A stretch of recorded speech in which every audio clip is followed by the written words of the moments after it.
ABP நாடு நேயர்களுக்கு ஏபிபியின் தமிழ் வணக்கம். இப்போ நம்ம நின்றுட்டுருக்கிறது வந்து பார்த்திங்கன்னா சோமங்கலம் டு தாம்பரம் வந்து போக்குவரத்து போக வேண்டிய சாலையில் தான் நின்றுட்டுருக்கோம். ஆனால் வந்து நம்மளுடைய காட்சிகளை நீங்கள் பார்க்கும்போது இந்த சாலையானது வந்து பார்த்திங்கன்னா ஒரு ஓடையில் நின்றுட்டுருக்க மாதிரியே இருக்குது. தண்ணீரானது மிக வேகமாக பாய்ஞ்சு ஓட்டிகிட்டு இருக்கிற காட்சிகளை தொடர்ந்து நம்மளால் பார்க்க முடியுது. இந்த சாலையில் வந்து குறிப்பாக 15க்கும் மேற்பட்ட கிராமங்கள் வந்து தாம்பரம் மற்றும் சென்னை புறநகர் பகுதிகளுக்கு செல்வதற்காக இந்த சாலையை பயன்படுத்திட்டு வந்தாங்க. ஆனால் தற்போது இந்த சாலையில் வந்து பார்த்திங்கன்னா முழுமையாக நீர் செல்றதுனால பொதுமக்கள் யாரும் வந்து பயன்படுத்த முடியாத சூழல் வந்திருக்கு.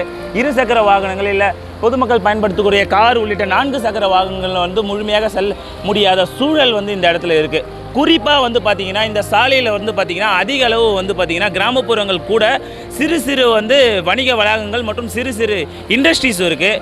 இங்கே பணிபுரிய நபர்களும் அங்கே செய்ய முடியல.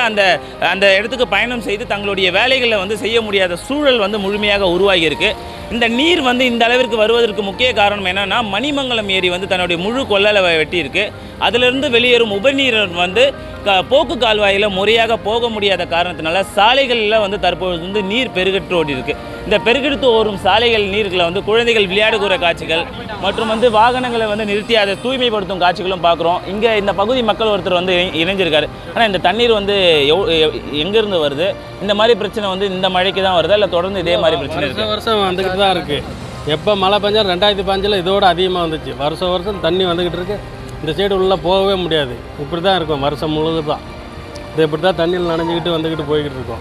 இதனால் வந்து சும்மா எவ்வளோ கிராமங்கள் பாதிப்படையும்? பொதுமக்கள் அத்தியாவசிய தேவைக்கு என்ன பண்ணுறாங்க? ஒன்று எல்லாம் வீட்டோடு தான் இருக்காங்க. எல்லாம் வெளியெல்லாம் வரவே முடியாது. தண்ணி கூட கொடுக்கறதுக்கு ஆளெல்லாம் கிடையாது. எப்பயுமே இருக்காது. அரசாங்கத்துக்கு உங்களுடைய கோரிக்கை என்னவா இருக்குது? நீங்கள் அடிக்கடிக்கு தொடர்ந்து இதே மாதிரி இருக்கிறதா சொல்லியிருக்கீங்க. கடந்த முறை வந்து வைத்த கோரிக்கைகளை என்ன மாதிரி அரசாங்கம் செஞ்சுருக்கு? அரசாங்கம் வர்றாங்க, வந்து எல்என்டி கொண்டு வந்து கொஞ்சம் சோறு போட்டு அந்த நேரம் பண்ணிவிட்டு போய்கிட்டே இருக்காங்க. மற்றபடி நாங்கள் வருஷம் இப்படியே தான் இருக்காப்புல இருக்குது.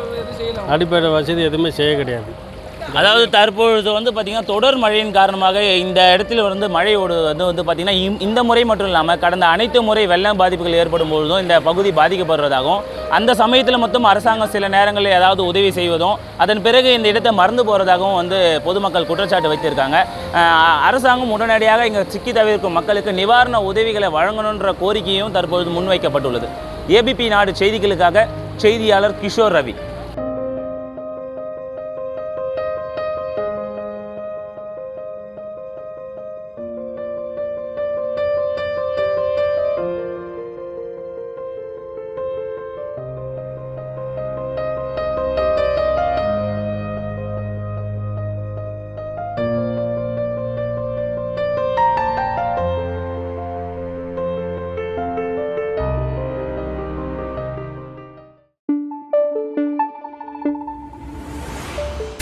Thank you.